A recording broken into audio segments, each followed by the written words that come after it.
Should I begin? Mm-hmm. All right.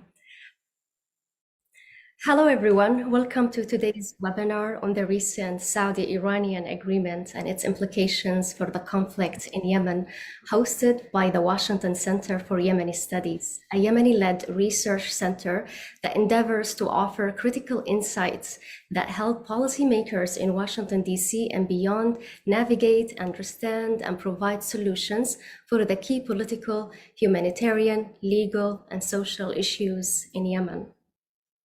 Before we begin, please allow me to introduce myself. I am a postdoctoral associate in the Department of Political Science at MIT. I study and research issues and questions at the intersection of technology and politics with a regional focus on the Middle East. Today's conversation brings together experts to discuss the recent China-Conquer diplomatic agreement between Saudi Arabia and Iran and its potential impact on the conflict in Yemen and the political stability of the broader region. Questions we look forward to exploring in this conversation include: what explains the timing of this agreement? Why was China successful in brokering this agreement?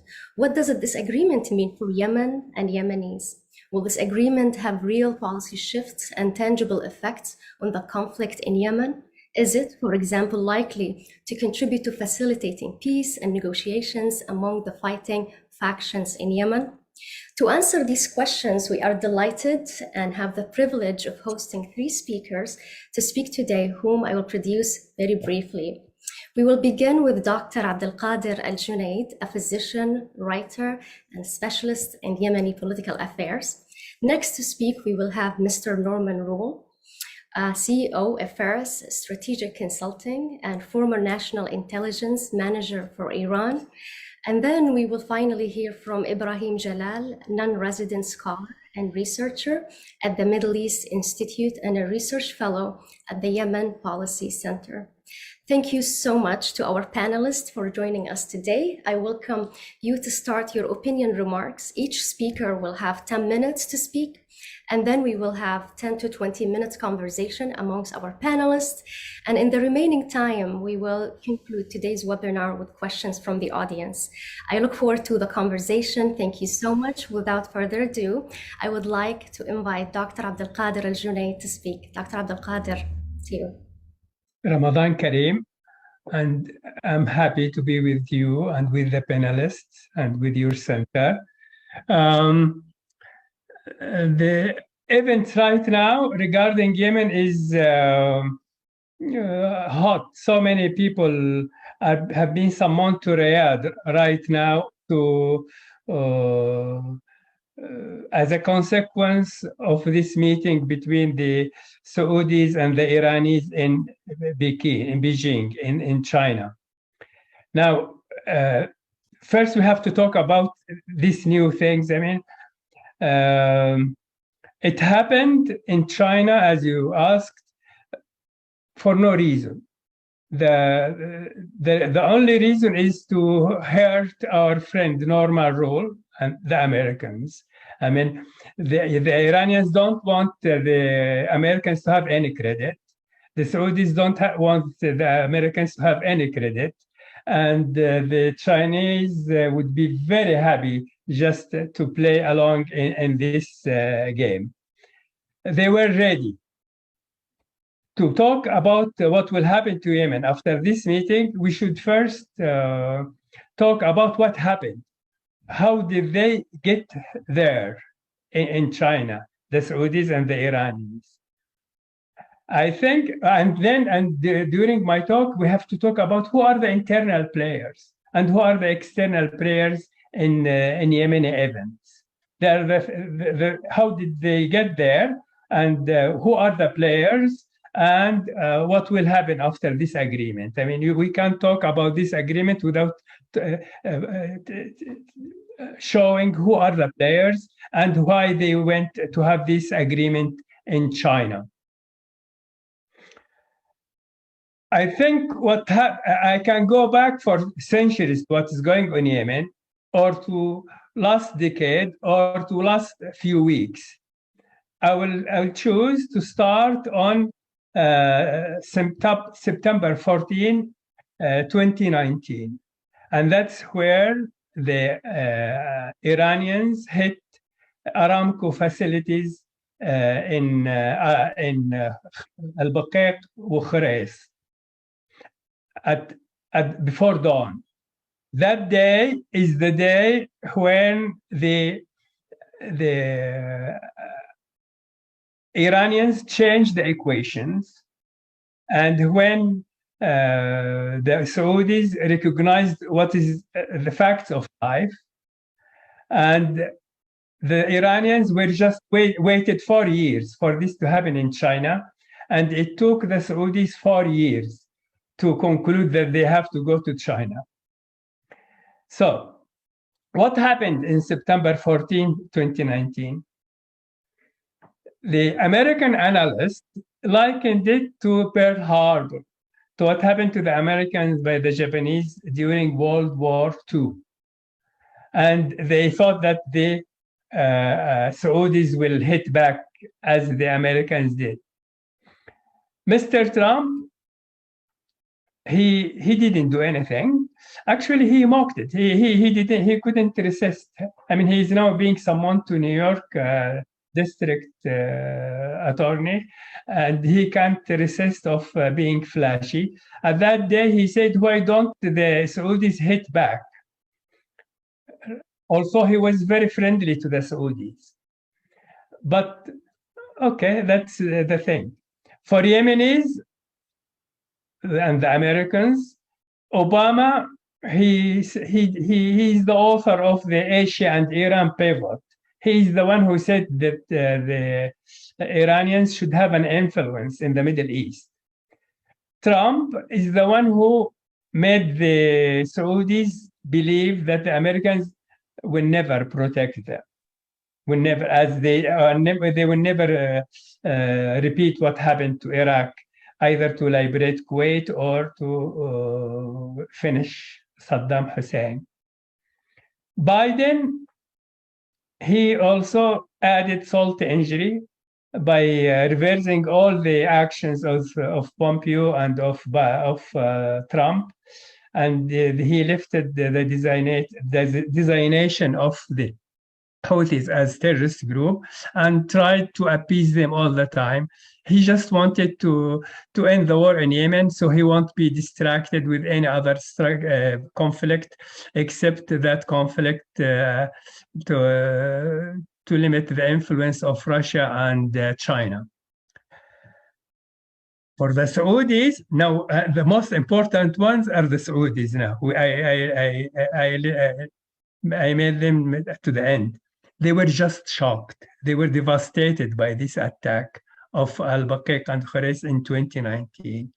Shock number one is the magnitude and the skill and the devastation that was caused by the Iranians.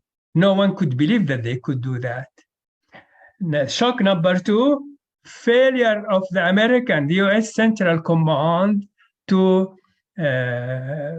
radars and patriots and everything to protect the Saudis. That was shock number two. Shock number three, the USA bluntness in delivering the fact, no, we will not protect you. And the Saudis they couldn't do another Pearl Harbor on their own. So bad news. So I think that's the moment that they started to think about withdrawing from Yemen. Not now. It was 4 years. It took them 4 years to reach to this point. On top of that, there were terrible failures by the Saudis and by the Emiratis. They couldn't unite the components of the Yemen legitimacy, and they even they made them in disarray, and they even stirred them against each other. So they didn't leave a viable or strong legitimacy establishment. So this is the background. Regarding the Iranis, after this hit of Al-Khuraiz, they just smiled and were waiting for this moment.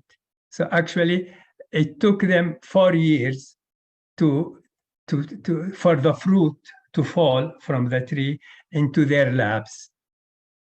So this is, in my opinion, what happened and how did they got themselves to China. Choosing China was just to tease and to annoy the Americans, the USA, because everyone has a grudge against the Americans. Of course, the Iranians, they call them the Great Satan. The Saudis, they think that they have been sort of betrayed. They have this alliance since 17 years ago. With Roosevelt, they will have protection against cheap oil.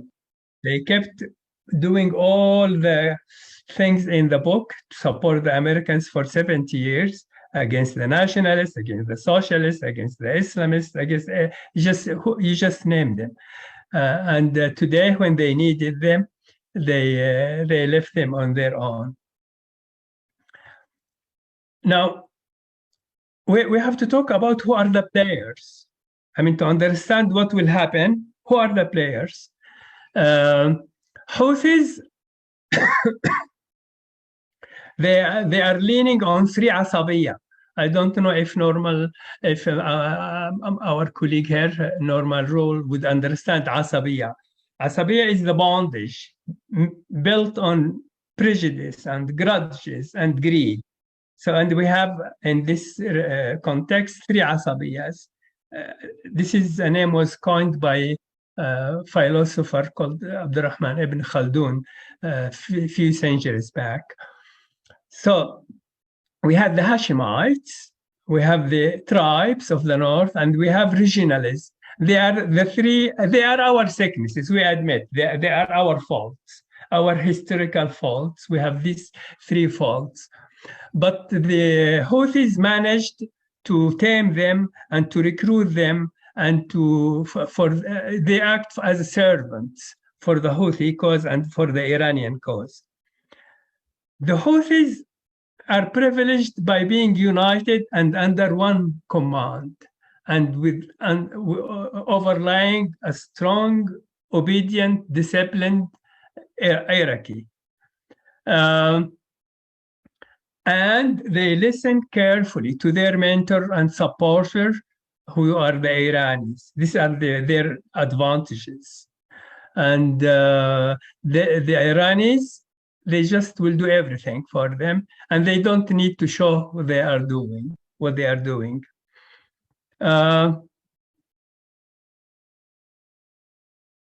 If this goes on, if these plans that are coming now, and they share in ruling Yemen with the other forces of legitimacy, they will just tease them and outmaneuver them, and will wait for them to disintegrate, or even at the right time will shot them with the euthanasia shot, and will finish them off.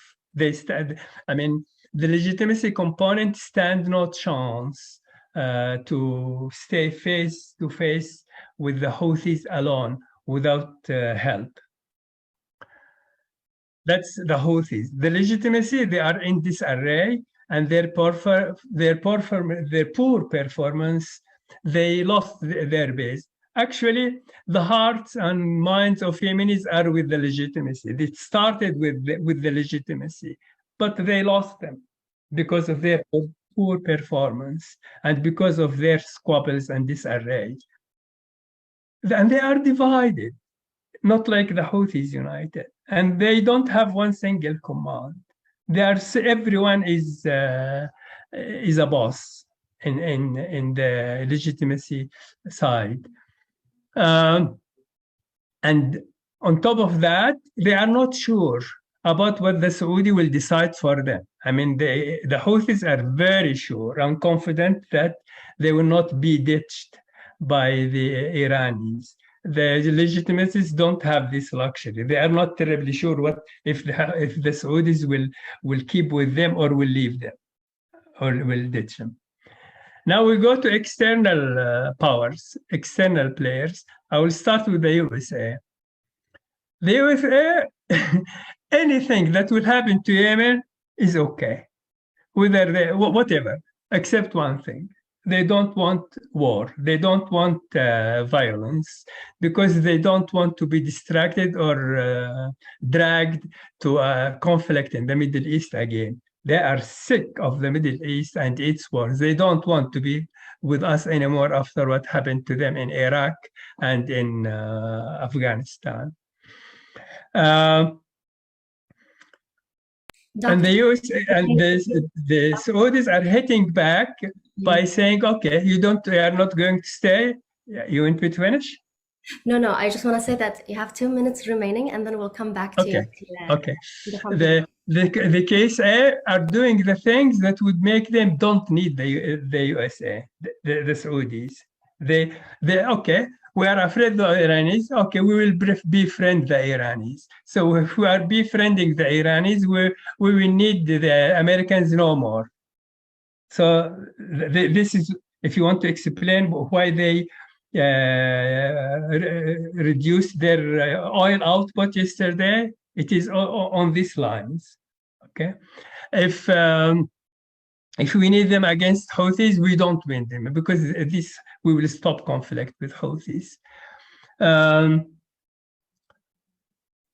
Iran would love to see the Americans humiliated in the Middle East, and so they are loving what's going on right now. Iran will keep supporting Houthis no matter what. And its influence on the Red Sea and in Yemen will stay for good if this agreement goes on as expected. Now I will finish my I want to finish what the Saudis will do with this rapprochement and this cozying up to the Iranis. This is an enigma. They are so secretive. We don't know what the Saudis will do. Would they accept the Houthis and the Iranis in their southern border? And before they didn't accept that, but apparently now they would. Would they ditch the legitimacy as they did with the royalists in 1967 after the withdrawal of the Egyptian army from Yemen? They ditched the royalists with no problem. Are they going to ditch the legitimacy? We're not terribly sure. Right? If they fall, they can stand their own. Would they abandon the legitimacy as the USA did with the Afghan people, with the Afghanistan government and Afghan people? We don't know if they are going to do that. Would the Saudis end the relation with heart attack as it did with Hariri in Lebanon, and bye-bye and finished? They are no longer in good terms. Also, they were their friends. We don't know if this will happen to the Yemen legitimacy. Whatever they will do, I think it will be with the usual absent-mindedness and with the lack of focusing. And I think that we will have grim times for the months to come or the years to come, with domination of the Houthis and the Iranis in Yemen. If the rate of deterioration and the rate of changing the equations goes on in this way, I think we are done. Thank you.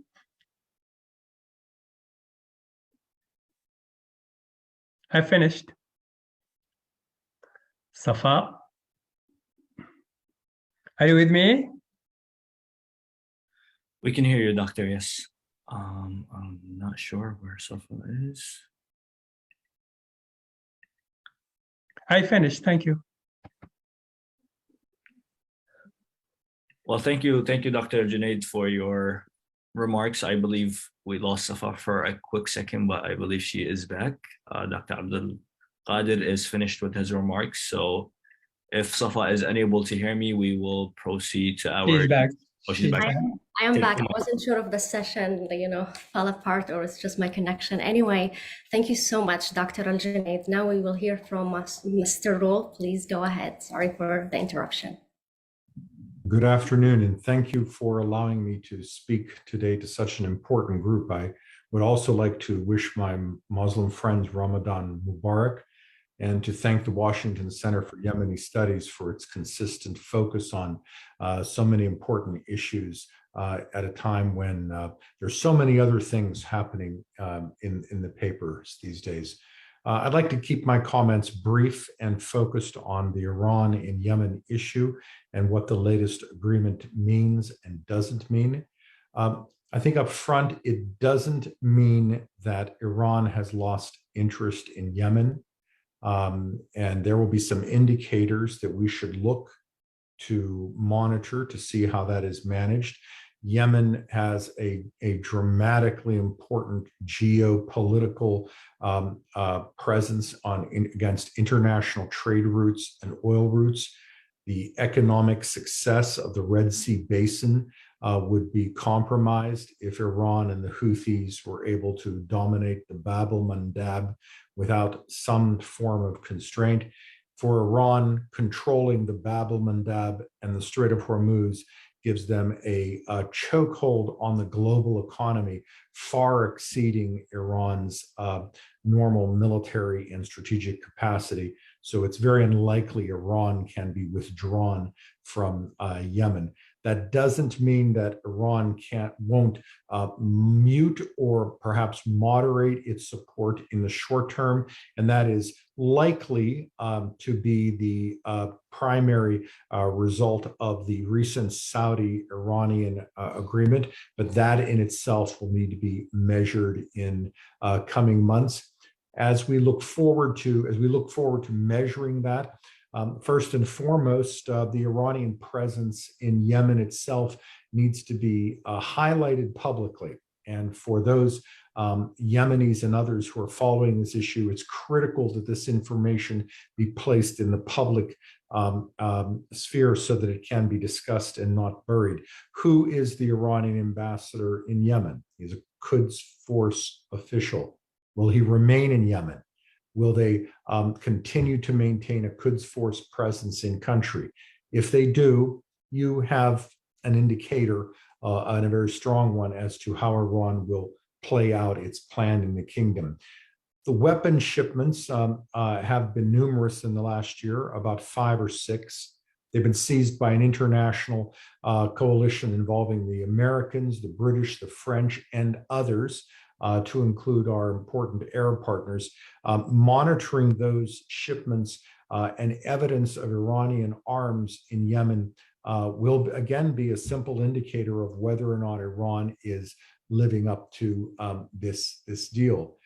Iran's political involvement in Yemen is generally modest outside of controlling us or heavily influencing a certain and dominant at times a portion of the Houthi elite. But again, coming up with information from within Yemen in the public sphere to show Iran's political reach will be important. And there's really not enough of that. There tends to be broad statements of Iran's control over the Houthis, but no polity, be it the United States or Yemen, has monoliths of thinking in any group, and the Houthis are no different in that regard. Naturally, watching Iranian flights and the Iranian training of Houthi personnel in Iran is going to be important. So it's critical to keep all of this data on the front page of newspapers, but also within social media, so that we can publicly state whether Iran is allowing Yemenis to determine their own future, not Americans, not Saudis, not Iranians. This is for Yemen to handle. The other issues that should go along with this, we have seen some progress on the Safa issue. The UN is reportedly refitting a ship to take the oil off of the Safa. The Houthis have, I think, criminally delayed the extraction of that oil from a ship which, if exploded, could produce a dramatic and perhaps the world's worst environmental disaster. I think we need to see more of the political machinations of that in the press and in social media, and more people calling for pressure on international governments to support with financial resources the removal of that oil. If the Safa explodes, millions of Yemenis and Africans and Saudis will suffer accordingly. As we look at the broader issue of Saudi Arabia in Yemen, it is certain that Saudi Arabia will not tolerate a Houthi Iranian presence in Yemen that threatens Saudi security. That doesn't mean a traditional Iranian presence in Yemen, such as Iran has in other countries, won't be accepted.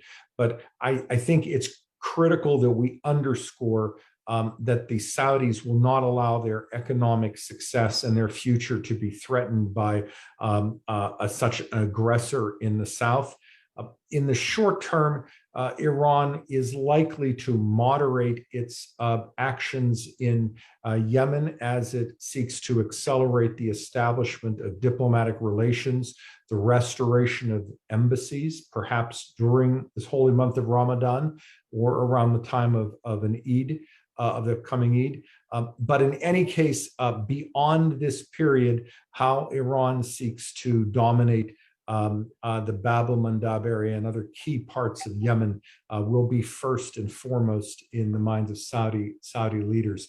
For the United States, through our representative, our special Yemeni envoy, who is an exceptional individual who has devoted a tremendous amount of his career to the Middle East and working this issue, I think credit is due for some of the broader ceasefire, but we are still, as an international community, not doing enough to prevent Houthi on-the-ground military action against other Yemeni parties, and what that means in terms of death and injury to Yemeni civilians. Last, there are several important demining operations underway. It is critical that we continue to bring as much of this into the public sphere as possible. You are starting to hear about Ukraine having been heavily mined by Moscow. That is certainly true, but we cannot have the important and, in my view, still under-resourced demining efforts in Yemen suffer in any way. Thank you for the opportunity to speak.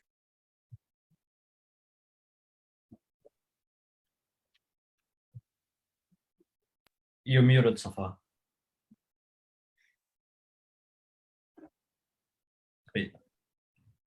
Are you able to unmute? Now I can. I don't know what happened. So anyways, thank you so much, Mr. Roule. Now we will hear from Ibrahim Jalal. Go ahead, please. Thank you, Safa, and to the Washington Center for Yemeni Studies for hosting this. Haven't seen another think tank focused on Yemen with the Saudi-Iranian Rapprochement, and it's really hard to talk beyond what Dr. Abdulkader and Dr. Oman have already spoken about, but I'll do my best. So the timing in which the Saudi-Iranian Rapprochement came was interesting, and as Dr. Abdulkader noted, it took 4 years for the fruit to ripen or fall from a tree, and that is a manifestation of the security vulnerability that was acknowledged in Saudi Arabia, particularly due to uptake on Khorasan attacks. That was the thing that changed the security calculus within Saudi Arabia itself. And I remember shortly after that, I wrote a piece with the title, "Will halting cross-border attacks contribute to ending the conflict in Yemen?" And that was around the same, in 2019, around the same timeline. Today we're 4 years on, and these discussions appear to largely be divorced from the domestic landscape in Yemen. so the timing was interesting, and we had a wide range of developments that have been taking place on the diplomatic front over the past 2 years and a half. Since 2021, we saw an uptick in talks between Saudis and the Iranians under Iraqi Prime Minister Al-Kadhimi, and then eventually with his departure from the office, mainly because that relationship was not institutionalized, the role of Iraq eventually declined, and we saw the Omanis engaged in the talks. But none of these, as regional actors who facilitated or mediated some of these talks, did have the assurances or benefits that could both gain the acceptance of the Saudis and the Iranians. The United States to the Saudis and the Iranians alike is not a neutral actor, and it's not the largest trading partner either. China is to both countries, and China, to the contrary, has never engaged in military adventures in the Middle East, nor has it also engaged in diplomatic fronts. So for China, looking at the Belt and Road Initiative and its expansion in Africa, of course, has multiple benefits, boosting its reputation, prestige, and above all, diplomatic footprint. But what all three countries had in common is to underscore the diminished US role, which actually needs to witness and experience and emphasization. But what does this actually now mean for Yemen? We had a presidential council established last year. 3 days from now, it's an anniversary for that. Has the domestic landscape changed? What about the truce which we had in April, actually, last year, just a few days ahead of this? It was announced, collapsed 6 months later, but the benefits of the truce continued. But what all of these gestures mean, actually. So on the diplomatic front, we saw parallel to Saudi-Iranian talks, a revival in Saudi Houthi talks, and they included subjects that were never part of Saudi concerns in the past, nor should they have been, actually. For example, you have the salary issues, and the salary issues is a sovereign government issue. In the past was discussed with the government, now it is not. But do the Saudis have leverage? They might have more than the government has now, obviously. And that front was interesting in the shift because Saudi Houthi talks upgraded. We saw news of the Saudi ambassador visiting Sana'a in January after 2 to 3 Omani visits. So that was a major development, and accompanied by intelligence, officials, and the content of these talks were never made public. Not Saudis, not the Houthis acknowledged the talks, nor refuted it, which just added more credence. And then we had in February more intense talks between Saudis and the Omanis, and in the same week we saw the Iranians and the Omanis having talks. And this means that the Yemen file within the Saudi-Iranian rapprochement was a precondition for Saudi Arabia, given the national security drivers.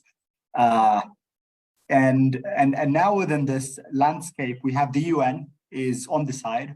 It's hoping that Saudi Houthi talks would lead somewhere, at least within the context of an expanded truce. And as per the latest information that we've heard, in these few days, including from Dr. Abdulkader, about potential development that might come.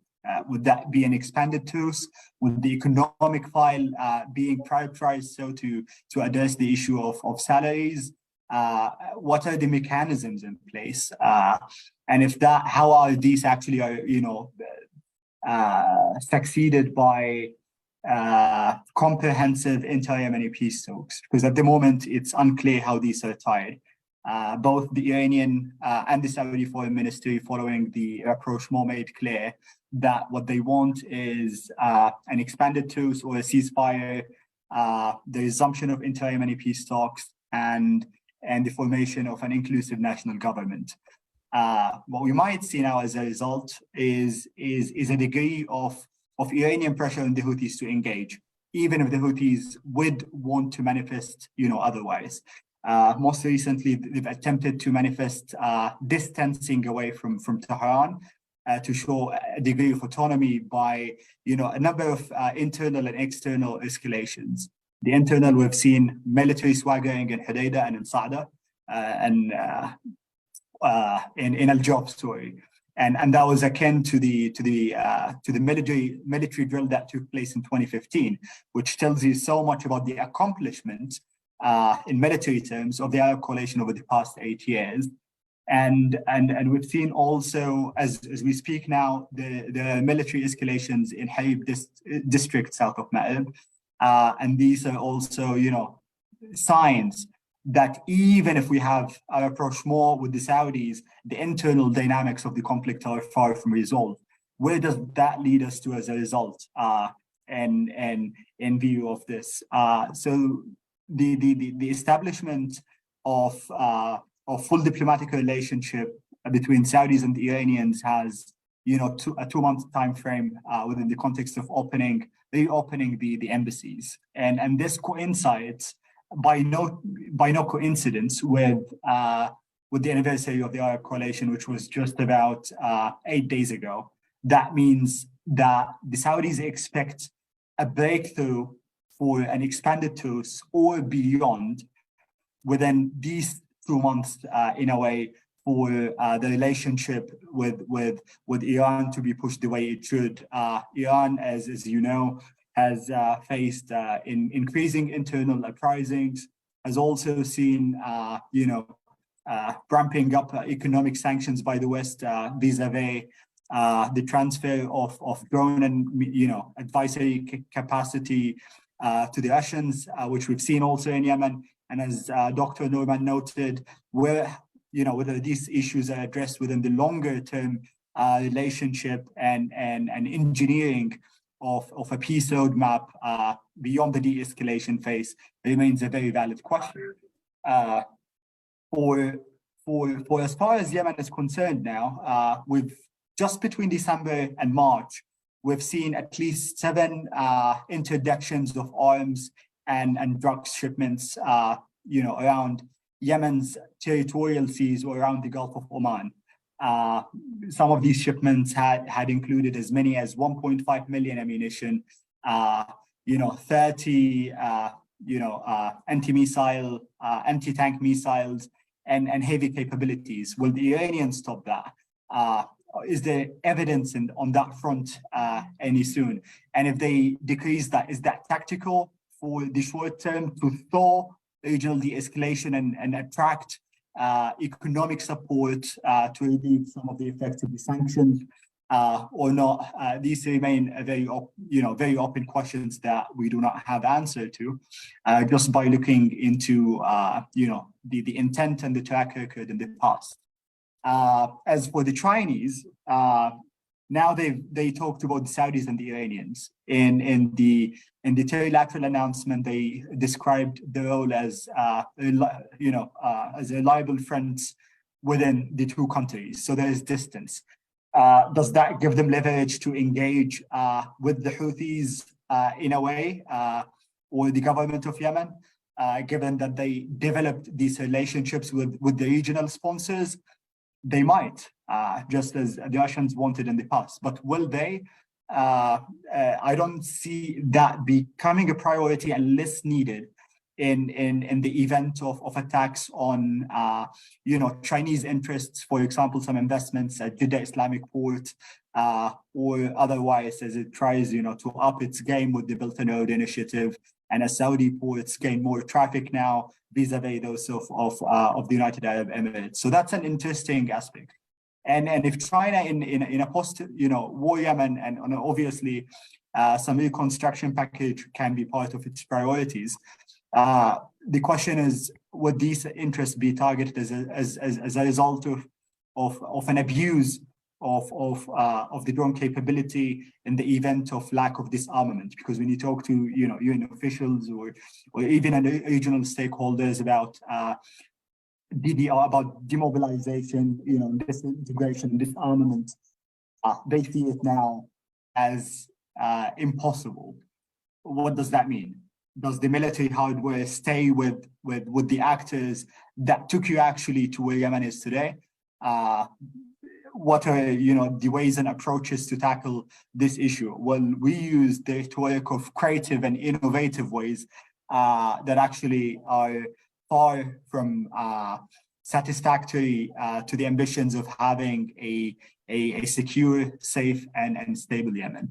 All of these are obviously open questions that have yet to be addressed, but all eyes now are focused on Riyadh, and we've seen resolve to push for de-escalation, to disengage militarily following 3 years of manifesting that direction. And at the regional level, there is geopolitical ripeness to support the escalation effort, but that is not necessarily met by conflict ripeness at the domestic level. And within the Presidential Leadership Council, there are actually even more interesting questions. Now that you have a wide range of actors represented, some of which represent paramilitary groups and have non-compatible interests and ambitions, how do you represent these views in a balanced way within the track one peace talks? How do we also break down from the two-party peace process into a more inclusive, multi-track or multi-party peace process? When does that happen? Will that happen within Yemen? Will it happen outside? Will something be cooked and some of the actors would have to agree on that? These are just some of the thoughts that we should discuss publicly at this point, given the developments. I'll pause there and leave it for questions moving on. Thank you very much. Thank you so much, Mr. Jalal, and to all of our panelists. If you would allow me, I would like to focus this part of the conversation on the question that you have covered to some degree, all of you, which is the prospect of peace in Yemen, given the agreement.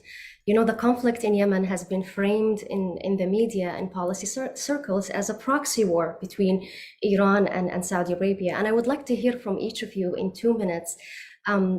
It's 2 minutes each, telling us, does it mean peace for Yemen? Is it a step towards peace in Yemen? If so, how? If you could delve deeper into that and also speak to it more directly, I would really appreciate it. And then we will take some questions from the audience in the remaining time. We will begin with Dr. Alguneid. Does the agreement mean peace for Yemen? Please go ahead. I'm happy that this question is to me. For me, I don't care less about the Saudis and the Iranis. I think we have our own sicknesses. We have our own illnesses. We have our own faults. No, peace will not happen if they agree, the Iranis and the Saudis, because our faults have not been dealt with. What are our faults? Our faults, the three asabiyas: Hashemites, tribal, and regionalists. And they are based on greed, prejudice, envy, all the bad traits that you can think in anyone, and they are armed, and they are violent. This is one side. The other side is the majority of Yemen. And the majority of Yemen are in disarray. They are not disciplined. They don't have one leadership, and they are not unified, and they start to squabble among each other instead of tackling the real dangers that is ready to absorb them all. Yemen history goes in two phases. Phase when there is statehood and there is kingdoms and dynasties. And then in these areas, we are a big nation with culture, with architecture, with monuments. This is the history of Yemen. And sometimes it falls into chaos. When it falls into chaos, then what prevails is the three grudges, the three asabiyya, the Hashemites, the regionalism, and the tribal. Now, these days, we are in a period or in a phase of chaos. So we are the underdog.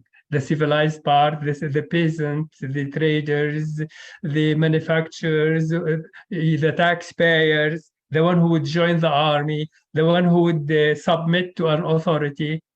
All these people are the one who can build the nation, right? So our problem will stay the same. This rapprochement or causing up between the Saudis and the Iranis will solve their problems, but not ours. Ours is still in ground zero. Thank you. Thank you, Dr. Alguneid. That's a very pessimistic note. I was hoping. No, not pessimistic. I don't like pessimists or optimists. No, it's really. okay. I was in jail for 300 years, and they resisted anyone who would tell me, please be optimistic. I don't want to be optimistic. Please don't be pessimist. I'm not pessimistic. I think these two words are out of my dictionary. Thank you.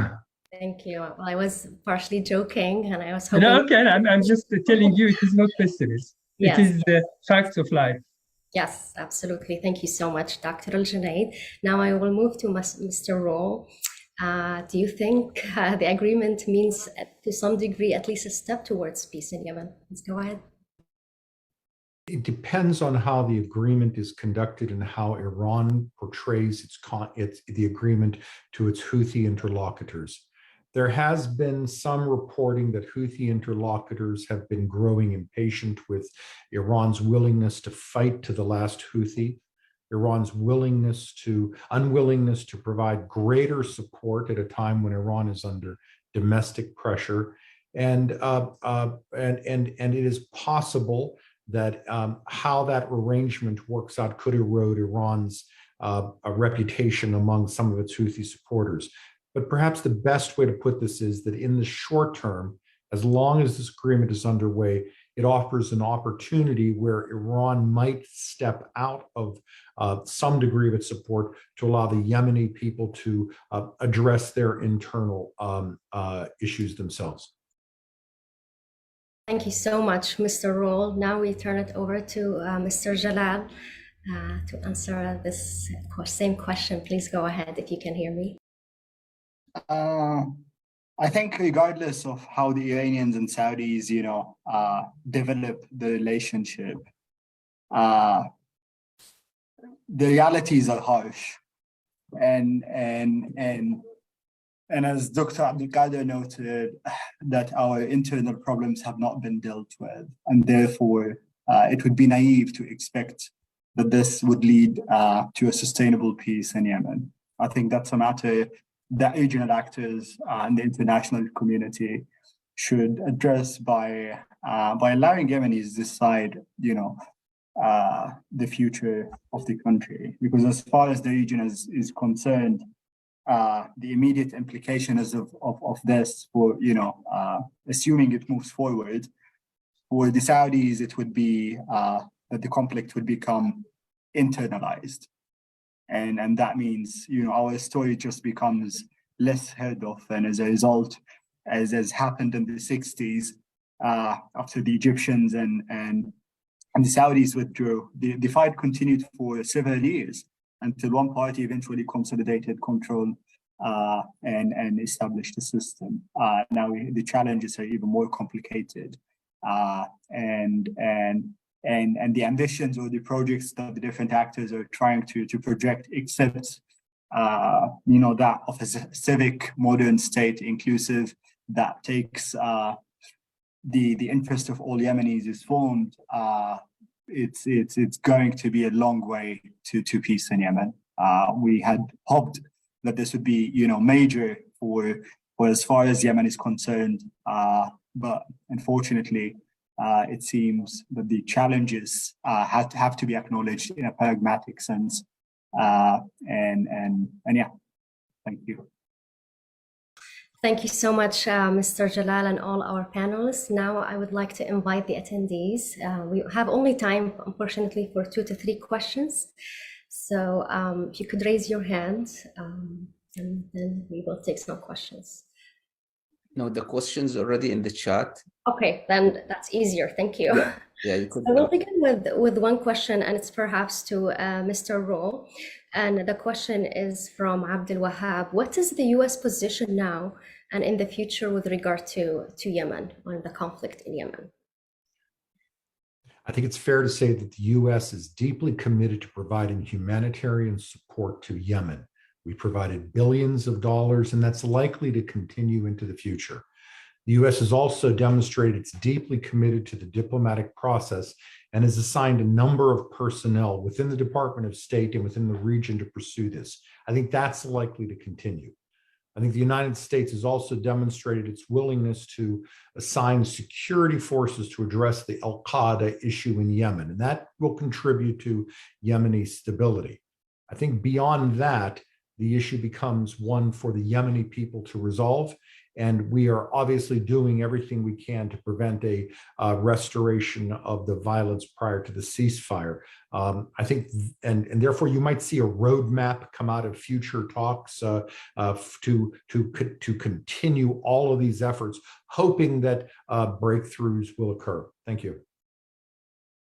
Thank you, Mr. Roule. The other question we have, and anyone in the panelists can go ahead and answer it, it's from Rodney Johnson. And the question is there any indication on how the UAE and the Southern Transitional Council have reacted to the Saudi-Iran agreement?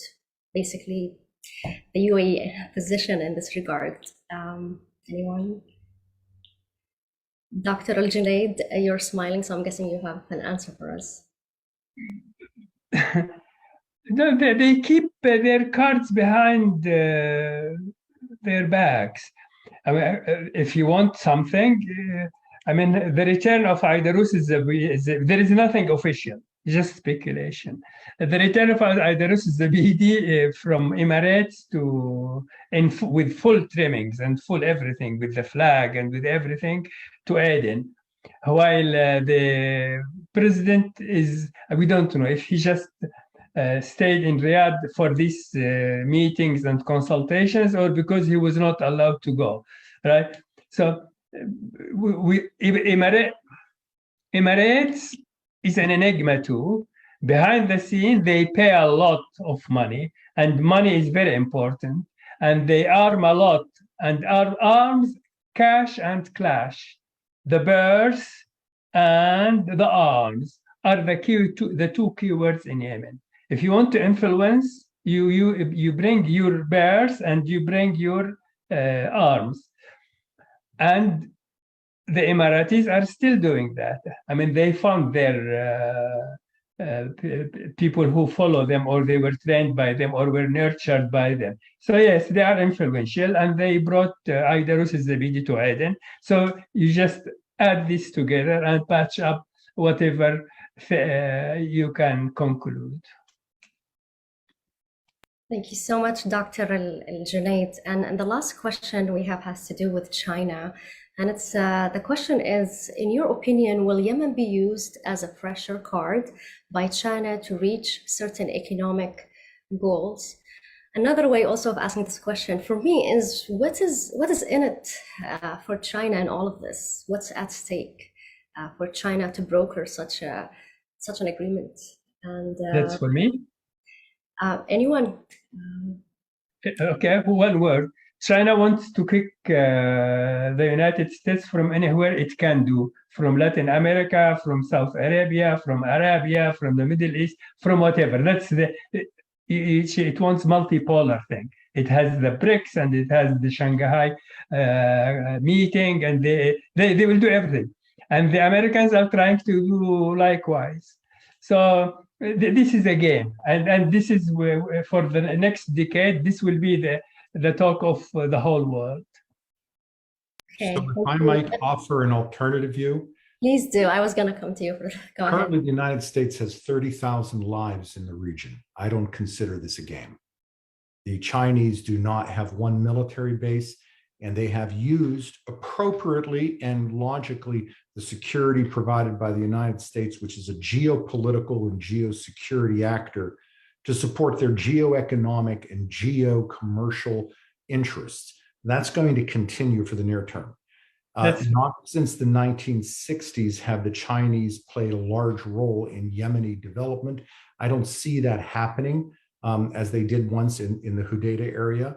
But it is certainly true that China will do everything it can to promote stability on the Red Sea corridor because its major strategic commercial partners form a line of ports from Chabahar, Abu Dhabi, Jeddah, Egypt, and Algiers to Europe, and they need that corridor to remain stable. So I think they'll promote stability, but they'll probably avoid involving themselves in the complex Yemeni domestic issue. Thank you so much, Mr. Roule. At the beginning of the webinar, I had asked about the success of the agreement, what explains the success of the agreement, and Dr. Abdulkader Alguneid had responded that it's because the broker was in the US. Do you agree? Do you think the agreement was successful because it was in the US? I know it's not that simplistic, but I would love to hear your input here. Well, the United States doesn't talk to Iran and couldn't bring about such an agreement. So it could have been only done by China or a couple of other actors. The agreement itself contains components that have existed for several years between Saudi Arabia and Yemen. The talks on Yemen have been sterile with Iran. Iran has consistently told the Saudis and others it plays no role in Yemen, but would be happy to develop a role if it could contribute to security. I think China was used for several reasons by each of the players, but it's not a pressure point on the United States. The diplomacy going on in the region today does not involve Chinese diplomats. It's not going to involve Chinese diplomats tomorrow. If it does, that's a good thing, I suppose, if it pushes back on the Houthis and the Iranians. So I think it's too early to tell whether this agreement will be successful, but in the short term, at least, it does allow the Saudis the ability to press China at the United Nations and elsewhere to push back on Iranian aggression, because China's face is now at risk as in signed off on the agreement. Thank you so much. Now we have only 3 minutes remaining. If any of our panelists have anything to add before we conclude. Yeah, I would add just to the points mentioned by Dr. Abdulkader and Dr. Noman. I think we're seeing a shift in great power competition in the Middle East, one where the US self-sabotaged its role by choice, under the Obama administration, and then again, that continued. So we're seeing a China where it tries to project itself as a force of peace and stability. And to the United States, that symbolic meaning is, of course, if you're the only superpower in the world and the rest are just great powers, it's absolutely a slap in the face. Should the Americans be concerned about the ramifications of that and the extent to which it could play out beyond? I don't think it's a point of concern. They have the largest military deployments across and deeply transactional relationship with many regimes in the Arabian Peninsula, and therefore what China is gaining is, I think one of the biggest is ensuring uninterrupted access to oil, given its economic growth and the developments in Russia, obviously, and the sanctions and et cetera, because an interruption would mean a lot for its economic growth. Great. Thank you so much, to all of you for contributing to such a wonderful and important conversation that has illuminated different angles of the issue to help us see a fuller and a more vivid and nuanced picture of the Saudi-Iranian relations and its implication for Yemen. Thank you so much again, and I hope to see you in future webinars. And I apologize for those who asked questions, but we couldn't get to all of them. Thanks again, and to another webinar. Thank you. Thank you, Safa. Thank you. Goodbye. Thank you.